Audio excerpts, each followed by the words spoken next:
¿Qué tal amigos, amigas? Pues el día de hoy estamos conmemorando el Día Internacional de la Mujer y bueno, dentro de las actividades que realiza la Secretaría de Cultura, tenemos una interesante mesa de diálogo, Mujeres, Escritura y Espacios de Resistencia, en la que participan nuestras amigas Mariel Curiel Ferman, Elsa Tamés y Elizabeth Alfaro. Muchas gracias de verdad por participar en esta mesa y la cual es moderada por mi querida amiga Silvia Georgina Estrada, a quien le agradezco mucho pues que haya logrado reunir a estas mujeres que bueno son parte importante no solo de las letras coahuilenses sino del mundo cultural y como también promotoras de la cultura dentro de nuestro estado de Coahuila y fuera de él. Así que mi querida Silvia, te dejo con las invitadas y bueno, vamos a escuchar con mucho interés pues lo que ellas tienen que comentarnos en este importante día en el que conmemoramos, como ya lo comenté, el Día Internacional de la Mujer. Muchas gracias, querida Lilia, por organizar esta serie de mesas. Esta es una de varias. Lilia, la verdad es que ha hecho un trabajo titánico. Adelante, Silvia. Sí, y bueno, pues les quiero agradecer mucho a Elizabeth Alfaro, a Elsa Tamés y a Marlene Curiel Ferman por estar aquí en esta mesa virtual, y porque me parece que hay mucho tema de qué hablar. Vamos a hacer como unas preguntas concretas, pero quisiera empezar con una idea que en realidad encontré hace poco de Francesca Gargallo sobre lo que significa el feminismo desde otro punto de vista del que generalmente solemos ver que son las olas del feminismo, ¿no? Se habla de la primera ola, la segunda ola, la tercera ola, y la cuarta, y Francesca Gargallo lo que apunta es que en realidad la idea del feminismo se ha construido a lo largo de muchas décadas, que es una lucha que es constante y permanente, y que más que la idea de las olas, que es como muy mediática, en realidad deberíamos pensar como en esta construcción de espacios de mujeres con esta noción de que ha pasado a lo largo de mucho tiempo y de que son muchas las involucradas y que digamos que cada año se va ganando alguna cosa, se va reflexionando sobre otra, y esa idea me parece que es muy bonita porque siento que para mí un poco así ha sido la construcción de la idea del feminismo, de la idea de cómo me relaciono yo con el feminismo, y de eso queremos platicar en esta mesa también, ¿no? De la manera en que nos relacionamos con la escritura y la literatura de las mujeres. Y bueno, yo quisiera empezar la mesa hablando sobre otro tema que a mí me parecía como interesante y del que reflexioné mucho después. O sea, no lo había tomado en cuenta hasta hace algunos años, que son como las primeras lecturas con las que crecimos, ¿no? Los primeros libros que nos acercaron y pues las primeras mujeres escritoras a las que llegamos. Cuando yo era niña, recuerdo que me regalaron varios libros y solo había un libro de una escritora. Todos los demás eran libros de escritores, como que en esta tradición de infantil y juvenil, desde Michael Ende, Roald Dahl, no sé, Emilio Salgari, Julio Verne. La única mujer que llegó a mis manos de escritora fue Louise May Alcott, precisamente con este libro que se llama Mujercitas.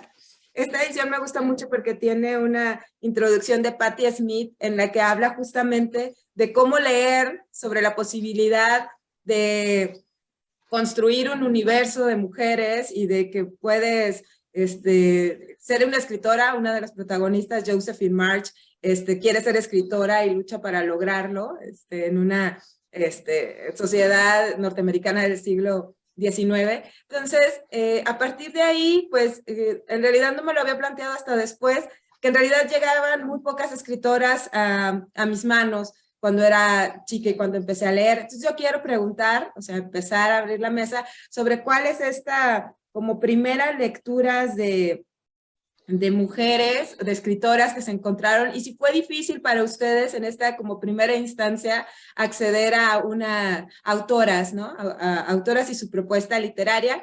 Y bueno, pues podemos empezar esta ronda con Elsa Tamés. que nos platique un poco y luego de ahí vamos tejiendo, ¿no? la siguiente intervención. Ya está. Bueno, ¿me escuchan ahí? Sí, ok. Bueno, pues, bueno, gracias por la invitación, Silvia. Es una invitación que me parece muy, muy pertinente, ¿no? Y sobre todo por el tema que vamos a abordar acá. Y bueno, sobre esta literatura escrita por mujeres, bueno, en realidad yo llegué a la literatura escrita por mujeres hasta que comencé a estudiar, pues, la carrera de letras, ¿no?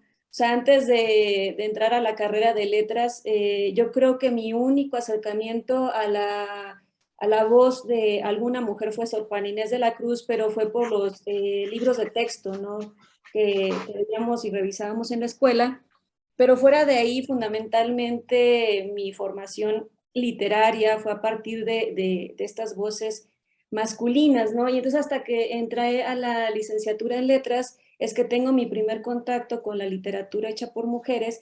Y bueno, ahí me encontré con más voces como Josefina Vicens, Elena Garro, bueno, la misma Sor Juana, Carmen Laforet, ¿no? Por ejemplo, o Gabriela Mistral, ¿no? Y bueno, y me parece que la revisión hasta ahí llegaba dentro de las aulas, ¿no? Pero pues nadie lo cuestionaba, o sea, nadie lo ponía en el centro de la mesa como un problema, ¿no? Era las cosas así son y de esa manera eran, ¿no? Y entonces, también considerando que dentro de las aulas también había un discurso bastante patriarcal, pues una como alumna quería alinearse como eso y deseaba alcanzar ciertos cánones literarios dictados desde esta voz, ¿no? Entonces, pues no había estos cuestionamientos que hay ahora, ¿no? Y entonces la búsqueda por la genealogía literaria de mujeres llegó mucho tiempo después y no sé, creo que cuando yo empiezo a encontrar literatura escrita por mujeres, pero no solamente por mujeres bajo esta categoría, sino por mujeres cruzadas o atravesadas por otras líneas de opresión como es la raza, la clase, la sexualidad, pues esto lo viene a encontrar hasta en un viaje que yo hice a Buenos Aires, en Argentina, ¿no?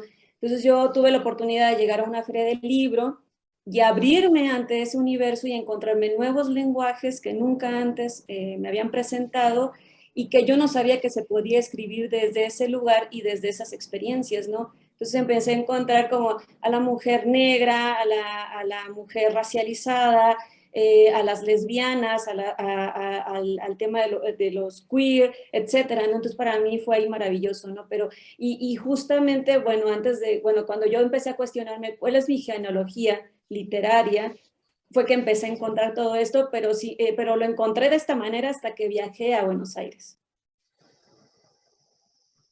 Muchas gracias, Elsa. Si quieres, Elisa, continuar y luego ya después de que Elisa termine, le cedemos la voz a Marlene.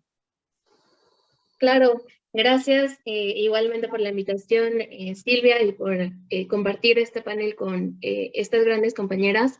Igual que Elsa, un poco haciendo esta reflexión, yo la verdad es que recuerdo que también el primer acercamiento es con Sor Juana, ¿no? Y justo también por lo que revisábamos o por lo que llegábamos a ver únicamente en los libros de texto. También mi acercamiento con la literatura no fue, creo yo, no fue muy cerca de la infancia, sino también cuando ya una va descubriendo como pues este interés, ¿no? Entonces, también Mujercitas, pues por supuesto, llegó por ahí de la adolescencia, inicios de la carrera, ¿no? Que es como un clásico, pero que también está pues todavía lleno de estereotipos, de un montón de cosas que se han ido transformando, ¿no? Que todavía nos falta un montón, pero que bueno, parte de ahí también ya de empezar a darle voz a las mujeres. Pensaba que seguramente también habría leído algunas cosas con seudónimos o con anónimos, ¿no? Que ni siquiera sabía que estaba leyendo ya a mujeres, también por esta parte de permanecer pues en el secreto, ¿no? Entonces, luego ya también cuando llego a la carrera de psicología, pues revisamos autoras, ahí sí, pero también como muy básicas, ¿no? o como solo una embarradita, más bien, de estas importantes mujeres que, bueno, pues son Melanie Klein, Ana Freud, ¿no? Incluso también que ya empiezan a plasmar sus propias ideas. Ahora estoy estudiando psicoanálisis, no sé por qué la vida me llevó acá, pero bueno, estoy estudiando psicoanálisis y también estaba como esta parte de toda la crítica patriarcal a lo que representa el psicoanálisis, ¿no? Pero también un poco en esta discusión de Freud, ¿no? De decir, yo no entiendo el mundo de las mujeres, sinceramente, ¿no? Entonces, la verdad es que para mí también es importante que las mujeres empiecen a explorar sus propias posturas, sus propias vivencias. Creo que ha sido también una cosa bastante relevante.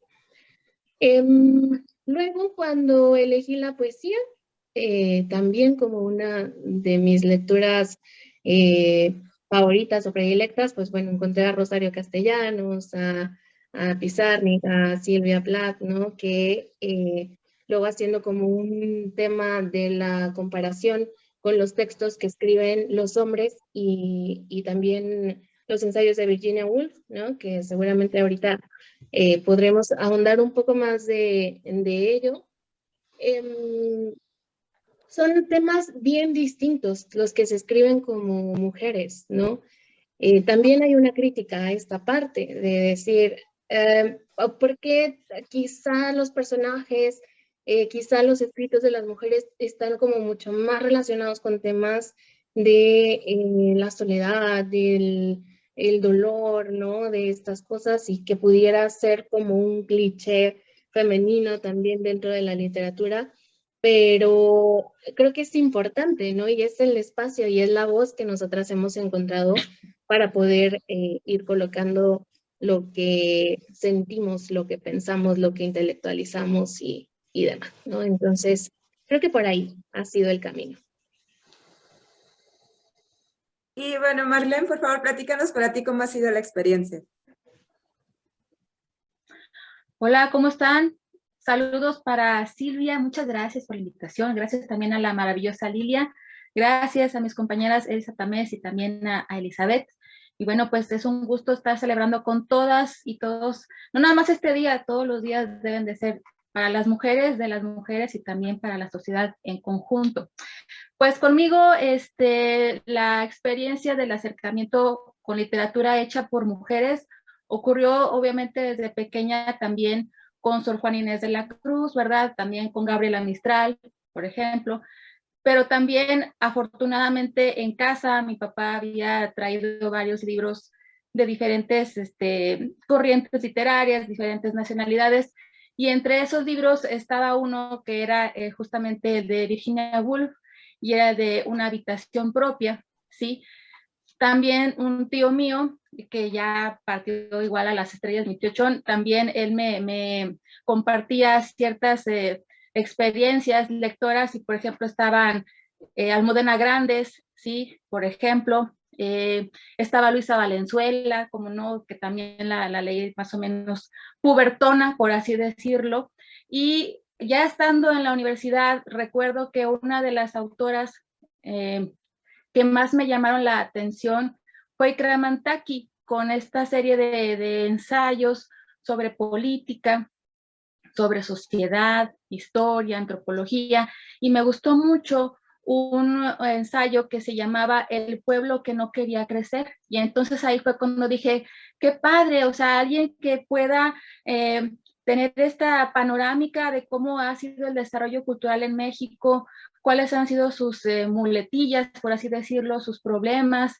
socioeconómicos, sus problemas culturales, y eso me pareció muy interesante, pero fue ya hasta la universidad, tendría yo unos 18 años cuando la descubro, al tiempo que cuando estaba haciendo mis estudios de francés, bueno, ahí los maestros nos ponían, por ejemplo, a leer a esta señora Françoise Sagan, sí, con Bonjour Tristeza o Buenos Días Tristeza, y también se me olvidó comentar, en casa también estaba un libro muy bonito que siempre como que es muy entrañable para mí, que también lo trajo mi señor padre, que era el de Marguerite Yourcenar, Las Memorias de Adriano. Entonces creo que la idea de hacer literatura por parte de mujeres, en mi caso fue, qué padre, podemos también hablar de otros temas. O sea, no me pasó como que nada más hombres necios que acusáis, que obviamente Sor Juana tiene muchísimas cosas y es San Sor Juana, ¿no? Porque realmente experimentó todos los campos, sí, habidos y por haber de la filosofía, de la literatura,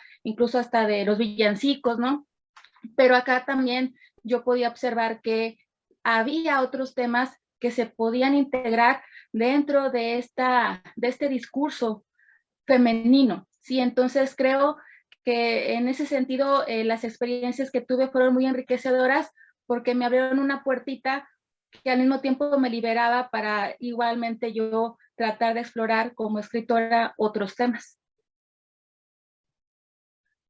Ahora que mencionan esto de como de los temas que se explora a través, que las mujeres exploran en sus libros, yo recuerdo que una también de mis primeras autoras fue Jane Austen, por supuesto, a la que adoro con singular devoción. O sea, para mí las escritoras del siglo XIX son de verdad algo muy increíble. Recuerdo que Louise May Alcott estaba leyendo algo de su biografía y ella, digamos que fue la primera mujer que vivió de sus regalías. O sea, que hizo un buen contrato editorial y no permitió como se acostumbraba, que la editorial se quedara con los derechos. Ella se quedó con sus propios derechos y fue una de las mujeres más ricas de Estados Unidos por escribir. Y eso a mí, o sea, como me voló la cabeza pensar que, o sea, que alguien como ella vio, ¿no? Tenía esa visión y dijo, no, yo me voy a dedicar a la escritura y eso hizo. Y recuerdo, ahora hablando de Jane Austen, que en Persuasión hay un momento en que uno de los personajes masculinos se acerca a la protagonista y le dice de que las mujeres son muy difíciles de entender y que, o sea, por eso él lee libros, ¿no? O sea, él cuando está leyendo las novelas, pues piensa, ay, es que las mujeres son sensibles porque así describen estos personajes. Y la protagonista le responde, bueno, le pido que no tome esto demasiado en serio porque los libros que usted está leyendo, pues los escribieron hombres. Y pues esa es su visión de las mujeres, ¿no? Las mujeres nos movemos y pensamos de maneras muy distintas. Y esa declaración a mí también me parece como muy interesante para hablar también justo de los temas que escriben las mujeres, de la voz que tienen las mujeres y también de la manera de pensar sobre la creación, ¿no? Sobre la creación que hacen las mujeres. Y de ahí, pues quiero partir a la siguiente pregunta, que es si y todo esto que hemos vivido en los últimos años, desde el Me Too, Ni Una Más, y todas estas, Nos Haces Falta, o sea, todas estas cosas que hemos vivido en la última década, que parece que han sido súper fuertes y que nos han hecho replantearnos muchas cosas como sociedad y como mujeres y como creadoras y como escritoras. O sea, si ha movido de alguna forma o cómo ha movido su forma de crear y su forma de leer. Yo les confieso que hace unos años, cuando empezó todo este asunto,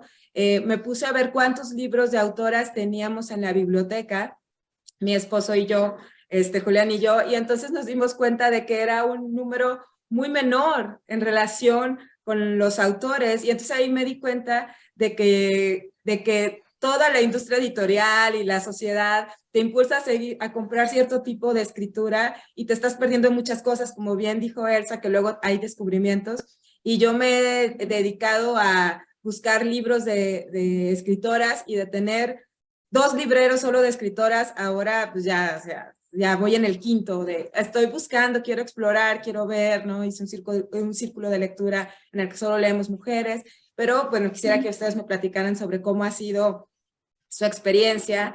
Y pues si les parece bien, pues empezamos de la misma forma con Elsa. Igual si quieres ya para la siguiente pregunta los movemos un poco para que no siempre te toque en primer lugar, Elsa. Adelante. Sí, no te preocupes, Silvia. Fíjate que esa reflexión es muy interesante sobre cómo ha influido en nuestras escrituras y nuestras lecturas la cuestión de los movimientos sociales, ¿no? Y es justo una reflexión que he traído al presente últimamente, ¿no? Porque me parece que es el momento de estar como planteándonos estas cosas, ¿no? no sé, porque pienso un montón de cosas a partir de lo que dices, ¿no? Entonces, yo espero poder acomodar mis ideas un poco.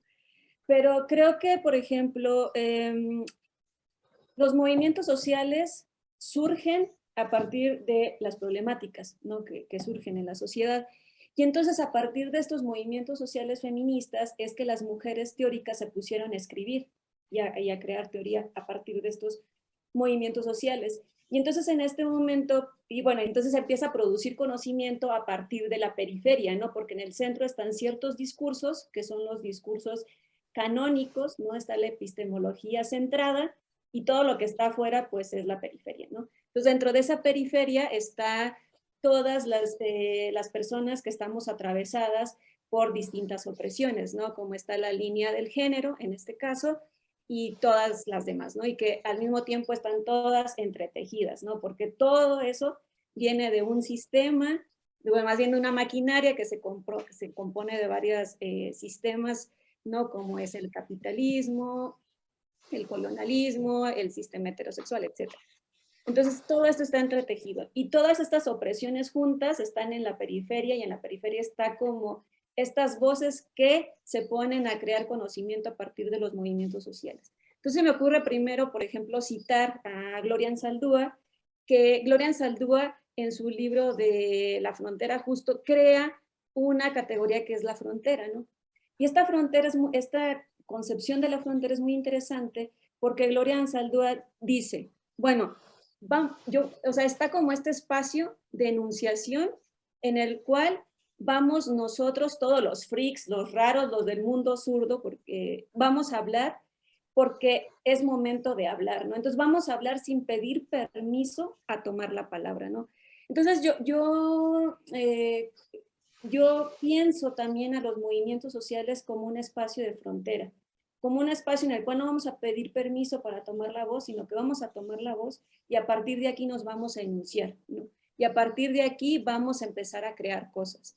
Y entonces, justamente, la escritura pertenece justamente a la frontera, ¿no? Entonces, son como dos mundos que ocurren al mismo tiempo y que eso nos ha cambiado muchísimo la forma en la que leemos y en la que escribimos, ¿no? Porque a partir de esto también los movimientos han traído al centro la vida, ¿no? La vida de las mujeres, ¿no? Entonces, se ha cambiado de la periferia al centro. Entonces, a partir de esto, que se cambia, digo que más bien, como los movimientos feministas ponen al centro la vida, entonces uno empieza a cuestionarse y a decir, bueno, entonces, no es verdad eso que mucho tiempo nos han dicho, que los discursos escritos por mujeres no son importantes ni nuestras experiencias, ¿no?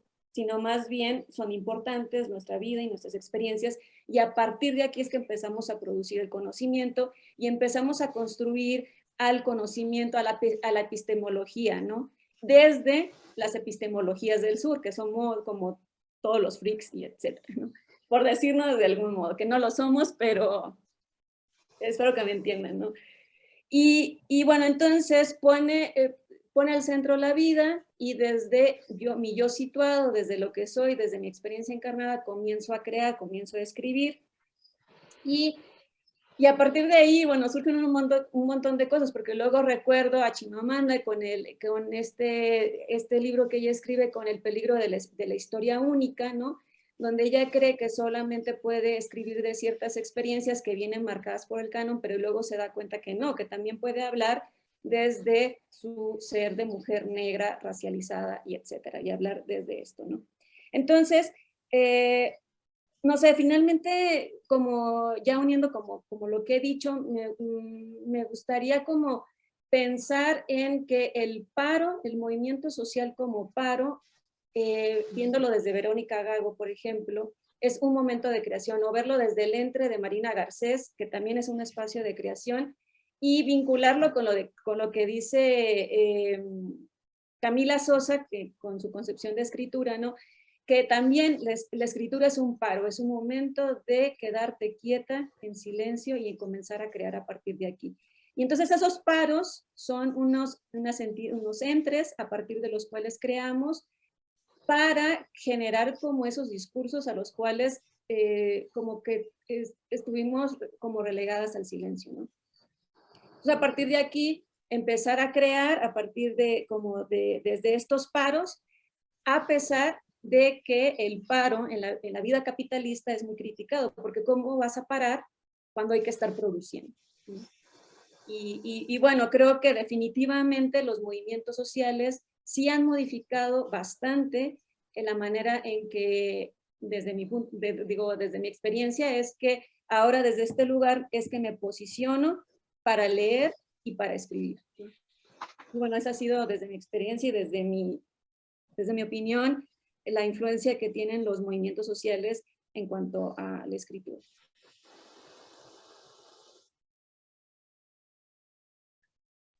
Bueno, creo que sigo yo. Sí.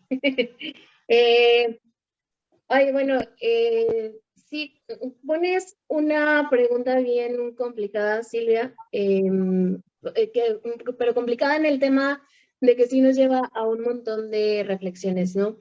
En algún conversatorio también de escritores, yo decía, es que siento que la literatura y el arte en general tienen un tinte elitista, ¿no? Bastante alto. Al final de cuentas, acceder a la literatura también es un privilegio, ¿no?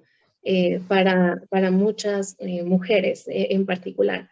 Además, como dentro de este círculo todavía un poco más complejo, ¿no? Que son las mujeres escritoras. Entonces, yo decía, es que yo siempre me he considerado activista, ¿no? Y tenía muchas discusiones acerca de si desde el arte se podría hacer activismo o influye como en esta parte de la abstracción, la estética, ¿no? Demás, porque al final de cuentas pudiera haber ahí un tipo de complejo, ¿no? Que creo que no, para mí no están desligados, jamás, el arte del movimiento social y de la protesta. Sin embargo, esta parte de lejanía creo que tienen como grandes obras, ¿no? Las clásicas, los importantes, ¿no? Esta parte creo que no está llegando a donde tiene que llegar. Y entonces para mí el escribir sí tiene que ver también con un modo de protesta. Ya lo veíamos también desde otra vez Virginia Woolf, ¿no? Que empieza igual con una posición bastante privilegiada, burguesa, y que habla de tener una habitación propia, que es independencia económica y un espacio tranquilo, y que luego lo comparas con las realidades que hoy en día tenemos las mujeres y dices, pues ni espacio tranquilo ni dinero, ¿no? Para dedicarme solo a escribir, lamentablemente. Entonces, creo que,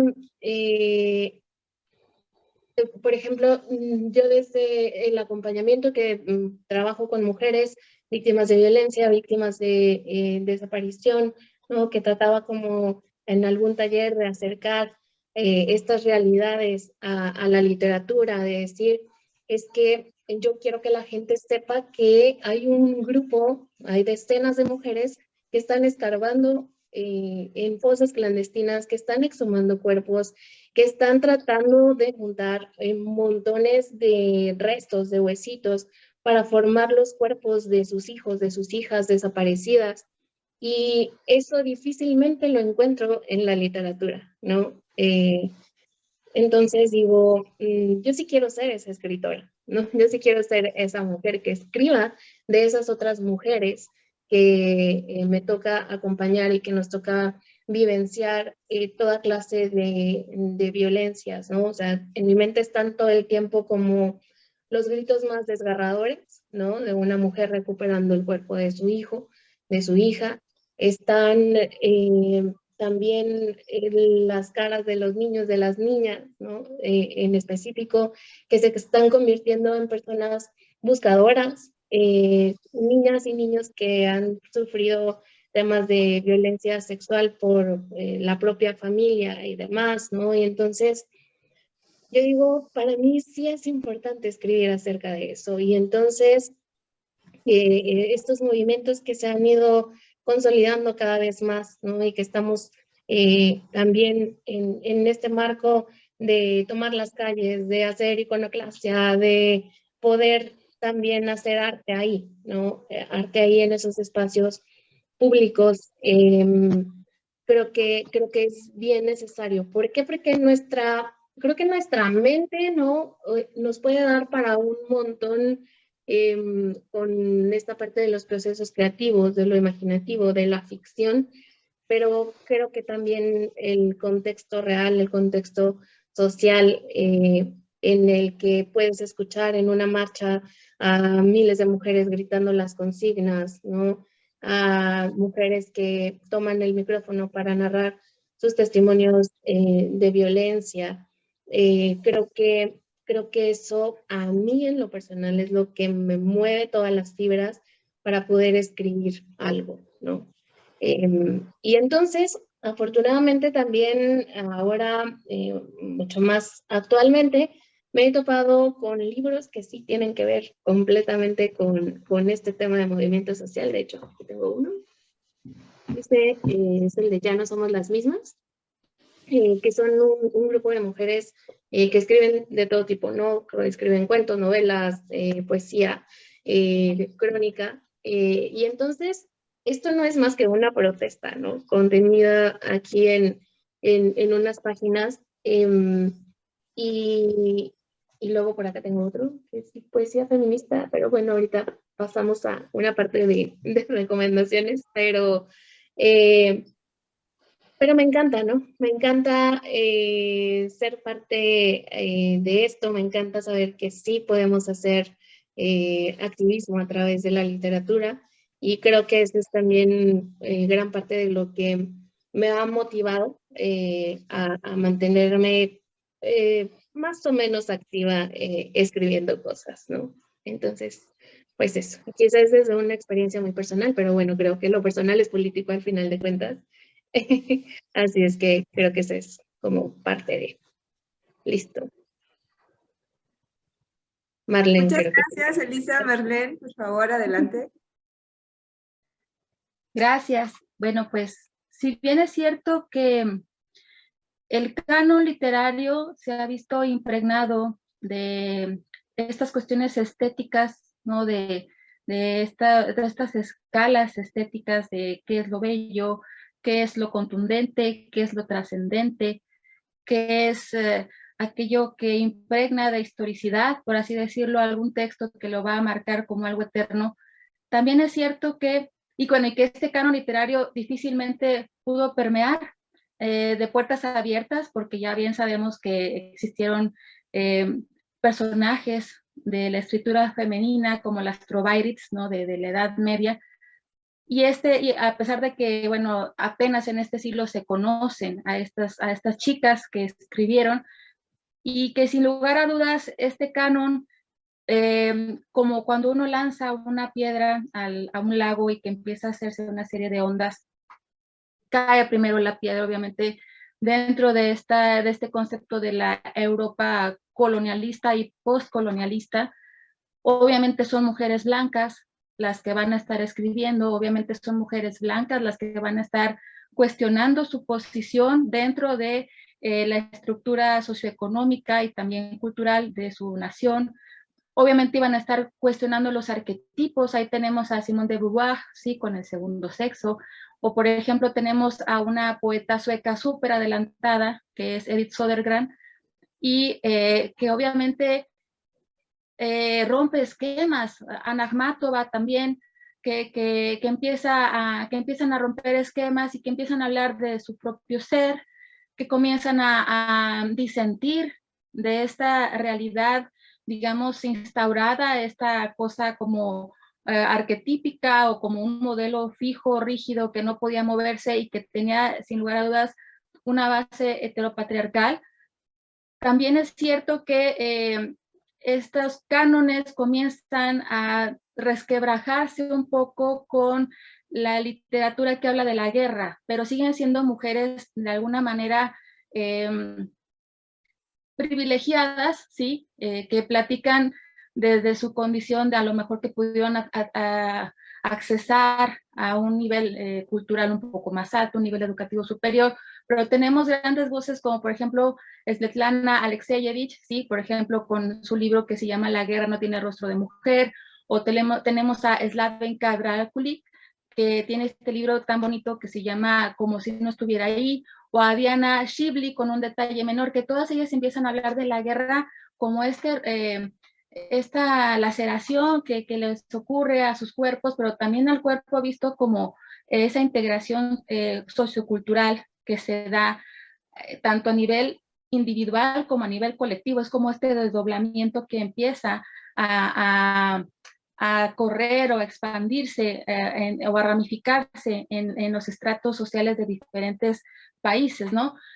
Creo que este tipo de lecturas sí son importantes, pero también son importantes aquellas otras lecturas que a nosotras como mujeres latinoamericanas, vuelvo a citar a Luisa Valenzuela, por ejemplo, con este libro de Hay que sonreír, o a Diamela Eltitz, sí, con este libro que es bellísimo de Vaca Sagrada, que nos ponen a cuestionarnos si el feminismo no estará también vinculado o concatenado con todas estas lecturas que nos hablan de la liberación de los pueblos oprimidos, con la liberación de los pueblos originarios, ¿sí? Entonces, en mi caso, creo que el feminismo, sí, en sus diferentes olas u oleajes, me llega también con este discurso separatista del STLN y comprendí que todas las aristas chuecas, ¿sí? de esta realidad arquetípica confluían. Y entonces el movimiento obrero, el movimiento campesino, el movimiento indigenista y el movimiento feminista son uno solo, porque finalmente estamos dentro de este cuadrante que pareciera que estamos en el Triángulo de las Bermudas, ¿no? Y que a lo mejor de alguna manera estamos como platicando y te llega el eco, pero también es un lugar privilegiado y voy a comentar por qué, porque se nos permite hacer la crítica y la crítica es la crítica desde dentro, es decir, sí está bien que nosotros propugnemos por esta apertura literaria en el caso de las mujeres, por esta necesidad de liberar a estos sectores o a estos grupos oprimidos, que ahora también, bueno, ya no es que estén oprimidos, pero también están ya incluidos los grupos LGBT, es decir, todos aquellos que muestran estos matices no canónicos y sí está bien que digamos, por favor, hay que hacernos caso, por favor, que se nos visibilice, por favor, que como mujeres se nos permita platicar de nuestras experiencias, pero también hay algo bien importante, que es no caer en esta cuestión de el apapacho, por así decirlo, a ultranza, es decir, no porque existe esta vulnerabilidad, vamos a permitir que ello permee en nuestra creación. La objetividad siempre debe de mantenerse ahí. Si hay algo rescatable de las estructuras heteropatriarcales es que siempre hubo detractores de cualquier idea que se planteara por parte de los hombres. O sea, se planteaba cierta teoría filosófica y había un detractor. Siempre. Entonces, siempre hay que tener en cuenta que para poder evolucionar y desarrollar estas lecturas, estas escrituras, estos discursos académicos, literarios, musicales, etcétera, es importante que comprendamos los alcances críticos que tiene nuestro quehacer. Entonces, para mí el oleaje feminista es importante en el sentido que a mí me permite, como escritora y como una escritora del norte de un país que es subdesarrollado, en una ciudad que es totalmente esteparia, me permite en primer lugar escribir, que ya es, por así decirlo, un derecho que no todo el mundo puede acceder en la época en la que yo empecé a desarrollar mi literatura. Estamos hablando de hace 20 años. Entonces, esta soledad, esta condición de paria, a mí me permite también cuestionarme quién soy y qué estoy haciendo en favor de las que vienen. Probablemente un libro que yo escribí hace ya 8 años tuviera ahora más resonancia o una mejor comprensión o recepción por parte de los nuevos movimientos feministas, y es este que acá nuestra amiga Elsa Tamés me ayudó a editar, que se llama Animus Fregandi, del alma y el corazón de Electra y otros estudios por Levi Strauss. Este libro ha sido de alguna manera criticado y es como que lo quieren o lo odian, o sea, como que no hay medias tintas, porque se habla de un feminismo, pero también se habla del peligro que existe al momento de cosificarnos dentro de este movimiento feminista, ¿sí? Les cuento brevemente, el argumento es unas diosas griegas llegan a este mundo en este siglo XXI convertidas en electrodomésticos. ¿Por qué? Porque muchas veces están buscando otra vez su propia liberación. ¿Qué quiere decir con esto? Muchas veces el discurso feminista, más allá de las cuestiones o de los alcances histórico-políticos que debería tener, se centra nada más en ciertas libertades superficiales que a la postre se manifiestan como la libertad o la liberación sexual, la belleza, otra vez los nuevos arquetipos de la belleza, pero seguimos como que dentro de esta onda de tenemos que ser bellas a fuerza, ¿no? Tenemos que ser dulces a fuerza, tenemos que ser inteligentes a fuerza, pero también dentro de esta estructura heteropatriarcal. Creo que muchas veces el feminismo a veces tiene este problema de no encontrar su propio discurso y de igualar ciertas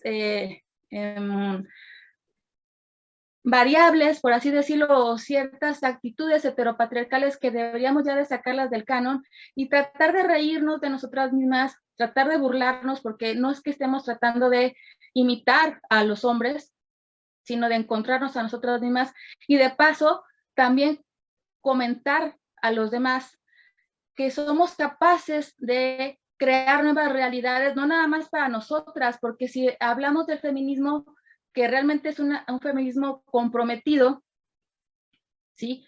Entonces también tendríamos que hablar de que cada mujer tiene no el derecho ni el privilegio, sino la obligación de liberar a otra mujer, ¿sí? Pero también a un indígena o a alguien que esté en condiciones precarias, ¿sí? Estamos hablando de campesinos, obreros, gente de clase social muy baja, porque eso también te reivindica como mujer, y no nada más como mujer, sino como ser humano. Entonces, al momento de escribir, creo que romper estas etiquetas de voy a hablar de mi cuerpo, voy a hablar de mis sentimientos, voy a hablar de lo que no he podido acceder como mujer a niveles educativos, está bien, pero creo que también es importante decir, soy mujer, pero antes que nada existe otra categoría que es soy un ser humano.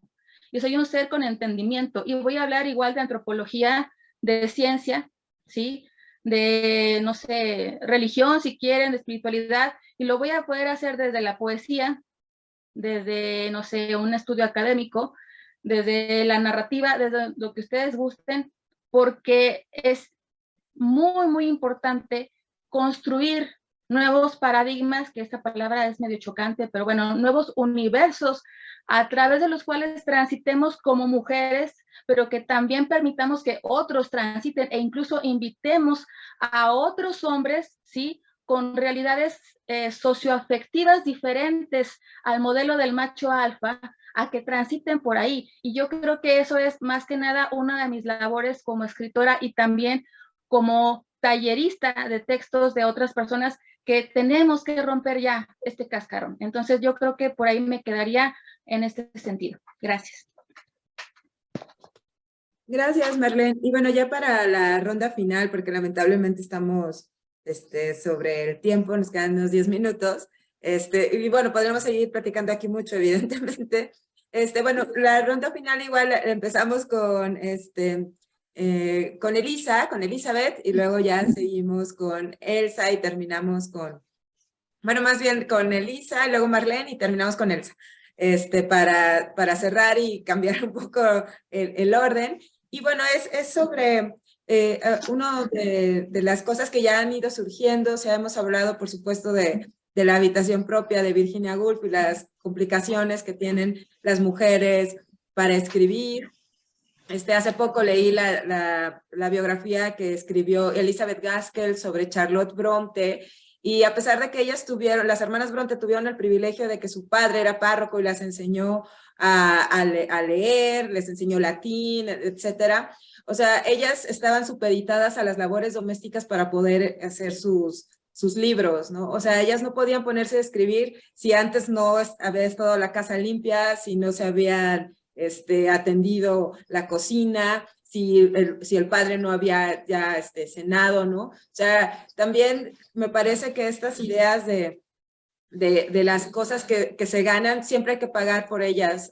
Bueno, hemos visto que muchas mujeres tienen que pagar también por sus privilegios, y bueno, ya sabemos que las Bronte tuvieron incluso que escribir con seudónimo para intentar ser publicadas, justo porque no se valoraba el trabajo de las mujeres. Y para cerrar esta ronda, pues ahora sí quisiera que platicáramos sobre algunos de los libros. Ya hemos dicho a varias autoras y varios libros que recomiendan que tengan que ver con escritura, con feminismo o con autoras que les parezca que son muy interesantes.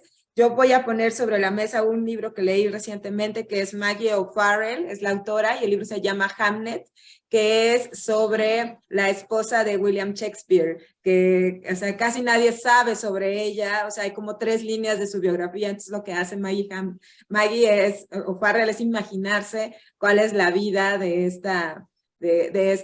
la esposa de William Shakespeare. Y lo que me gusta mucho de la novela es que nunca mencionan el nombre de William Shakespeare. Es el esposo, es el hijo, es el hermano. O sea, y eso también me parece como muy divertido decir, esta no es su historia, esta es la historia de Agnes, ¿no? Y eso es lo que vamos a leer. Y bueno, ahora sí, cerremos la ronda con algunas recomendaciones. Elisa, por favor. Gracias. Bueno, primero que nada, una reflexión rapidísima del tema de la habitación propia.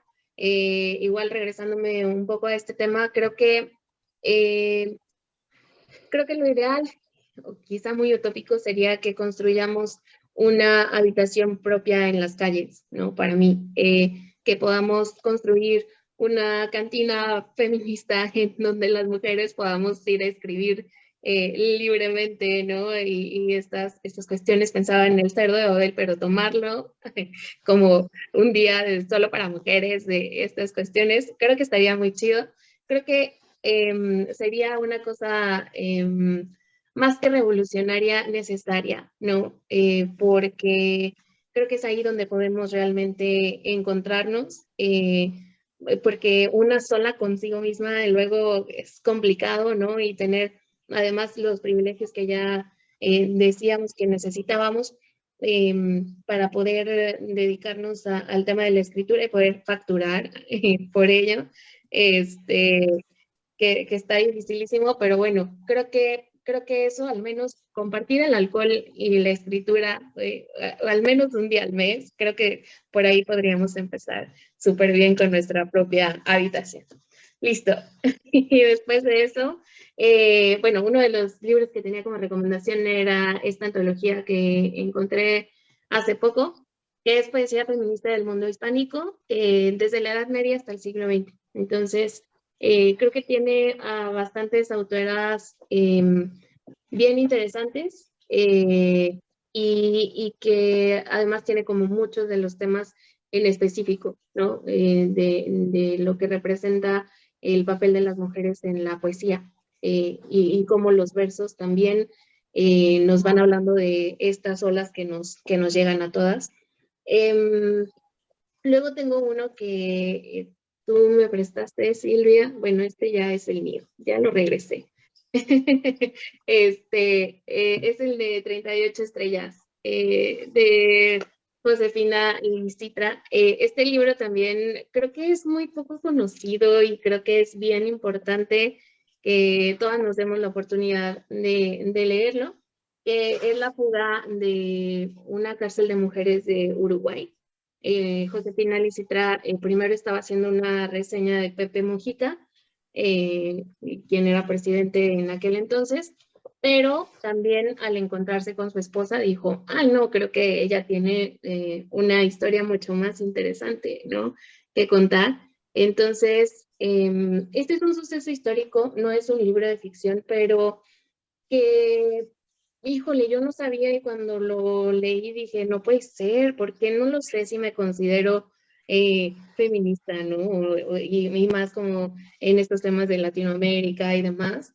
Me parece bien, bien relevante. Y además es muy bonito y está pequeño. Ese, y bueno, pues ya les dije, de Ya no somos las mismas, quizá este es un libro que no a todas les gusta, ¿no? Porque es como, no sé,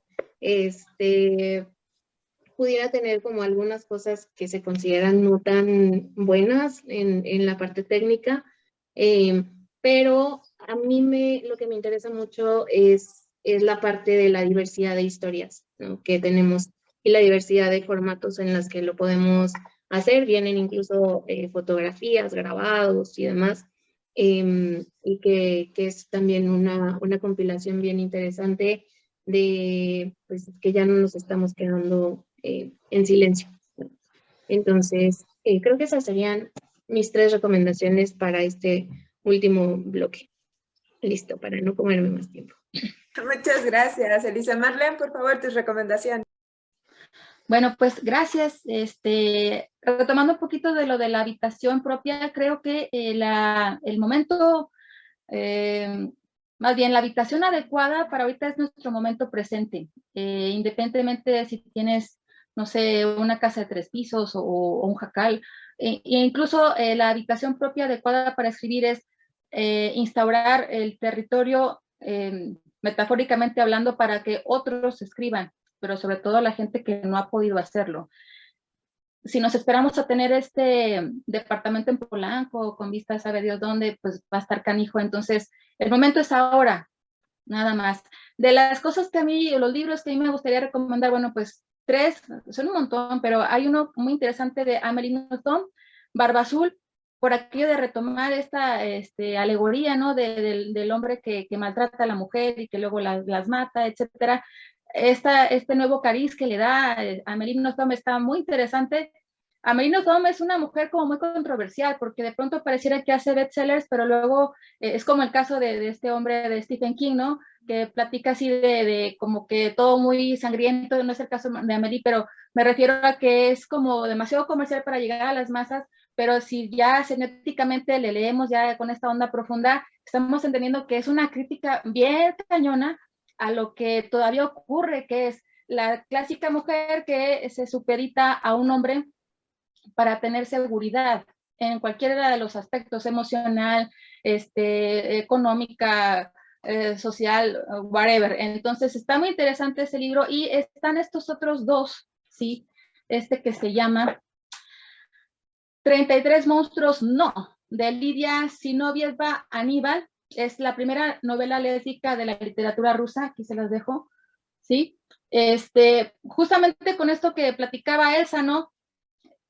Es importante leer no nada más la literatura femenina o feminista, sino también leer estas otras periferias, como ella bien lo menciona, que también nos enriquecen como cultura. Entonces, bueno, un fragmento dice: te envidio, Sáburov es una celebridad, quiere dibujar tu retrato, y tras un nuevo giro añadió: eso es algo muy provechoso para una actriz, pero Vera, por supuesto, se ha negado.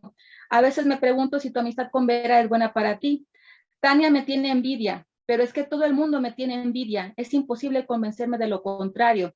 ¿O de verdad mi amistad con Vera no es buena? Estamos hablando de una novela del siglo XX, sí, de inicios del siglo XX, que cuestiona las relaciones emocionales entre mujeres, o sea, véase sexuales o de amistad, y esta rivalidad que también habría que romperla ya, porque finalmente de por sí, hombre, estamos bien solas y todas aisladas, y luego todavía con esta onda de la rivalidad. Es muy interesante porque no nada más maneja el aspecto del erotismo, digo, si nos vemos con el morbo, ay, a ver qué dice, pues sí, o sea, obviamente tiene cosas muy bonitas, porque lo maneja de una forma deliciosa y muy elegante y muy estética, muy bonita, pero también habla de otras cuestiones que muchas veces como mujeres las ponemos debajo del tapete y nos uniformamos todas el día del 8M. Ay, sí, todas nos queremos mucho, pero al día siguiente ya hablaste mal de ella, ¿sí? Ya le jalaste las trenzas, o sea, ya hiciste cosas que no tenía nada que hacer ahí y que te perjudica a ti como mujer porque ninguna va a poder salir adelante. Entonces, bueno, esta recomendación.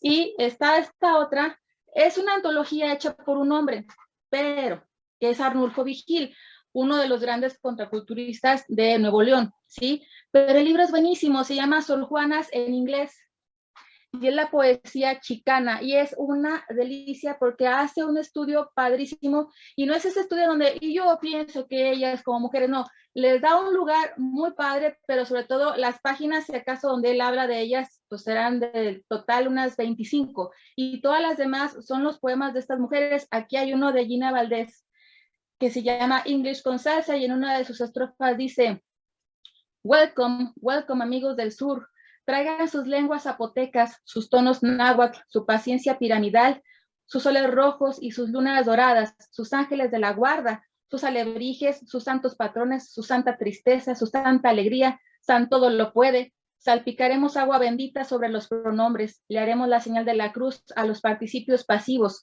brincaremos como peces del lago de Pátzcuaro en los gerundios, vaciaremos tequila de Jalisco sobre los futuros perfectos, diremos shoes y shit, agarraremos un verbo muy cool y pollo loco y bailaremos en las paredes como chapulines. Cuando una maestra de la joya o un vaquero de Sanchi les pregunte, ¿do you speak English? Contestarán, sí, yes, Simón, of course, I love English, y murmurarás un canto mixteco que conmoverá a la tierra y al cielo. O sea, esta cosa es una bomba, y te está hablando de este discurso que también está muy aparte. O sea, ¿dónde están las feministas que apoyan a las mujeres chicanas? Eso lo dejamos de tarea, y ojalá que haya más pronto coloquios en donde se les incluya, porque su realidad es una realidad que converge dos historias, y en ambas siempre ha habido muchos perdedores. Entonces, bueno, ya una última, sí, un pilón, Annie Ernaux con La mujer helada. Esa es buenísima. Entonces, si lo pueden leer, chéquensela. Se trata también de hacer una crítica objetiva de quiénes somos para ir elevando nuestro status quo. Muchas gracias por esta invitación, y dejo el micrófono para Elsa. Bueno, pues ya se nos acabó el tiempo, ¿no, Silvia? Entonces, rápidamente yo digo mis recomendaciones. Me gustaría hacer dos recomendaciones que vienen de mujeres feministas lesbianas, ¿no? Una de ellas es Brigitte Vasallo, con este libro de pensamiento monógamo, terror poliamoroso, que cuestiona justamente el sistema heterosexual, ¿no? Y analiza cómo es que se construye este sistema, y lo va desmenuzando de una manera deliciosa, y es buenísima, además, cómo lo va narrando, ¿no? Y otro libro es que va por la misma línea, que es El pensamiento heterosexual. Esta es Monique Wittig. También habla sobre el análisis del sistema heterosexual, pero además lo vincula con la escritura. Y eso me parece una propuesta interesante, ¿no?